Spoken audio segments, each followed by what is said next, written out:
여러분 안녕하십니까? 이어서 광주 MBC 뉴스데스크입니다. 광복 79년을 맞았지만 일제 강제 동원에 대한 일본 정부나 일본 기업의 진심 어린 사과는 찾아볼 수 없습니다.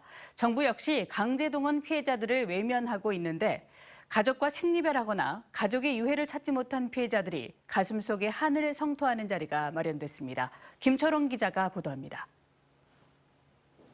어느새 머리가 희끗해져 90살을 바라보는 서태석 씨. 그가 든 흑백 사진에는 어린 시절 생이별한 아버지가 있습니다. 아버지는 일본에 끌려가 남태평양 팔라우에서 강제 노동을 했고 이후 돌아가셨다는 소식을 들었는데 유골조차 찾지 못했습니다. 그렇게 아버지 얼마나 핏받는 고생을 많이 하셨습니까? 그 얘기뿐입니다. 한문수 씨는 생후 6개월 때 아버지가 일본에 강제 차출됐습니다. 당시 아버지 나이는 고작 25살이었습니다. 세 자녀를 홀로 키우던 어머니는 2년 뒤 아버지 사망 소식을 들었지만 혹시나 하며 오랫동안 아버지를 기다렸습니다. 어머님이 저를 업고 마을 앞에서 아버지 오기를 기다릴 것 같아요. 추운 날씨에도 불구하고. 일제 강제동원 피해자들이 가슴속에 맺힌 이야기를 성토하는 자리가 마련됐습니다. 이들이 가장 원하는 것은 진심 어린 사과입니다. 첫째는 일본 사람한테 사과가 문제입니다. 우리는 그것을 바라는 것이고. 일제 강제동원 생존 피해자는 올해 1월 기준 전국 904명입니다. 비극적인 민족사를 경험한 이들 세대는 속절없이 흐르는 시간 속에 점차 사라지고 있습니다. 과거의 역사적 아픔, 역사적 진실을 어떻게 자라는 후대들에게 제대로 전승하고 기억하도록 할 것인지가 매우 중요한 역사적 과제로 우리한테 와 있다고 생각합니다. 일제 강제동원 피해자들의 외침을 그냥 흘려보내면 안 되는 이유입니다. 일제 강제동원 시민 모임은 피해자 이야기를 더 많이 들어야 한다는 공감대가 형성됐다며 내년에도 이 같은 고발 대회를 개최할 계획이라고 밝혔습니다. MBC 뉴스 김초롱입니다. 10월 16일 재보궐선거를 앞두고 영광군수와 곡성군수 재선거에 각각 후보 4명이 최종 등록했습니다. 영광군수 재선거에는 더불어민주당 장세일, 조국혁신당 장현, 진보당 이석하, 무소속 오기원 후보가 출마했습니다. 곡성군수 재선거에는 더불어민주당 조상래, 국민의힘 최봉의, 조국혁신당 박웅두, 무소속 이성로 후보 등 4명이 등록했습니다. 음주운전 의심 차량을 뒤쫓는 유튜버를 피해 달아나다가 발생한 교통 사망 사고와 관련해 이 유튜버가 경찰에 불구속 입건됐습니다. 광주경찰청은 지난 22일 새벽 3시 50분쯤 광주 광산구의 한 도로에서 발생한 30대 남성의 교통 사망 사고와 유튜버가 관련성이 있다고 보고 수사를 진행 중이라고 밝혔습니다. 경찰은 조만간 이 유튜버를 불러 추적 과정 등을 조사하고 법적 책임을 물을 수 있는지 판단할 계획입니다. 조선 경기가 좋아지면서 목포 산단과 농공단지 조선업체들의 비산먼지 등 환경 문제가 논란이 되고 있습니다. 선박 페인트와 철가루 등 미세하게 날리는 분진으로 인해 인근 업체와 주민들의 피해가 심각합니다. 신광하 기자가 보도합니다. 목포 북항에서 이어지는 삽진산단과 산정농공단지입니다. 50여 개 조선업체와 협력업체, 기자재업체가 입주해 조업 중입니다.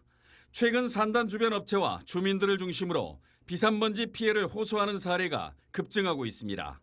이곳에 차고지를 둔 택시 회사를 찾아가 봤습니다. 주차된 차량의 유리와 차체에 미세먼지가 가득 쌓여 있습니다. 철가루와 미세 페인트 성분으로 피해를 입고 있다고 말합니다. 색가루 같은 게 다 있거든요. 이게 암 유리창이 거칠거칠 해가지고 와이퍼 작동하는데 와이퍼가 선멸도 많고 잘 닦이지도 않고 그래. 인근 자동차 공업사의 피해는 더욱 심각합니다. 자동차를 고치러 왔다가 미세 페인트 피해를 입은 차량의 피해 보상 요구가 속출하기 때문입니다. 건강은 1번이고 두 번째는 우리가 현재 이렇게 운영하고 경영하는 데 있어서 소문이 나면은 안 올 것 아닙니까? 차들이 꼭 안 되지. 삽진 산정산단 주변 업체의 경제적 피해와 주민들의 건강권이 문제가 되고 있지만 단속은 허술했습니다. 최근 5년간 목포시에 공식 접수된 삽진 산정산단 환경민원은 20여 건. 이 가운데 행정처분이 내려진 것은 단 2건에 불과합니다. 그나마 영산강 환경청의 현장 조사에서 적발된 것이어서 목포시의 소극적인 대처가 지적됐습니다. 조선소 쪽에서도 뭔가 좀 긴장감을 가지고 실제 법률적 기준에 따라서 방진막 설치라든가 분진을 제거하기 위한 진공모 청소기라든가 이런 걸 좀 도입을 할 수 있다라고 보거든요. 조선업체와 산단 주변 분진 피해 업체 간 간담회가 처음으로 열렸지만 오염원과 피해와의 연관성 논쟁으로 실질적인 논의는 이루어지지 못했습니다. 삽진 산정산단 주변 주민들은 비산먼지 대책으로 영암 대불산단과 같은 수준의 환경오염 중금속 측정망 설치를 요구하고 있습니다. MBC 뉴스 신광하입니다. 광양시의 인구가 전남 도내에서는 유일하게 3년 연속 증가 추세를 보이고 있습니다. 투자 유치를 통한 일자리 증가와 함께 주거 환경 개선 사업, 생애 주기별 인구 정책 등이 성과를 거두고 있다는데 과제도 없지 않습니다. 김주희 기자가 보도합니다. 지난 8월 말 기준 광양시 인구는 15만 4천여 명. 지난 2021년 15만 500여 명을 기록한 것을 시작으로 꾸준히 증가하는 추세를 보이고 있습니다. 특히 광양시 고략동은 5년 전에 비해 인구가 5배가량이나 크게 늘어 10,000명을 넘어섰습니다. 시는 4조 9천억여 원 규모에 이르는 2차 전지 관련 기업 유치 등 대규모 투자 유치가 인구 증가의 원동력이 된 것으로 보고 있습니다. 이들 각각의 기업들과 채용을 위한 상생 약정을 맺어 일자리 증가를 견인해낸 것이 주요했던 것으로 분석하고 있습니다. 지난 2021년부터 주거 환경 개선을 목표로 지속적으로 공급되고 있는 13,000여 세대 규모의 공동주택이 인근 도시 인구의 유입을 견인하고 있습니다. 특히 광양시만의 파격적인 생애 주기별 맞춤형 인구 정책들도 인구 증가에 한몫을 한 것으로 평가하고 있습니다. 일자리, 주택, 그리고 복지 시체 이 세 가지가 맞물려서 딱 광양시에 맞게 떨어진 거죠. 다른 지역에 비해서. 광양시는 앞으로 구봉산 종합관광단지 등 주요 전략 사업들이 본격적으로 추진되면 시 인구 증가에 더 큰 촉매제가 될 수 있을 것으로 전망하고 있습니다. 크게는 건설하게 되면 건설 인구도 증가하겠죠. 예, 그래서 우리 인구, 광양시 인구에 굉장히 긍정적이고 플러스 요인이 될 거라고 봅니다. 광양시가 지속적인 인구 유입을 통한 도시 경쟁력을 키워내기 위해서는 과제도 없진 않습니다. 단순히 주변 도시 인구를 유인하는 수준을 넘어 궁극적으로 지역 출산율을 높일 수 있는 일관된 방향성을 설정해 추진해야 한다는 지적입니다. 출생률을 높일 수 있는 정책이 무엇인가, 그러니까 주거 문제라든지 학교 문제라든가 교육 문제, 그다음에 의료 문제라든지, 그다음에 궁극적으로 봐서는 저는 정치적인 문제도 들어간다고 생각을 하거든요. 전남 도내 지자체 가운데 유일하게 인구가 3년 연속 꾸준히 증가하고 있는 광양시. 유의미한 성과로 가능성을 확인시켜준 만큼 이제 찾아가는 출산 육아 서비스 도입 등 더 다양하고 촘촘한 생애 주기별 시책들이 도입되고 추진돼야 한다는 지적이 설득력을 얻고 있습니다. MBC 뉴스 김주입니다.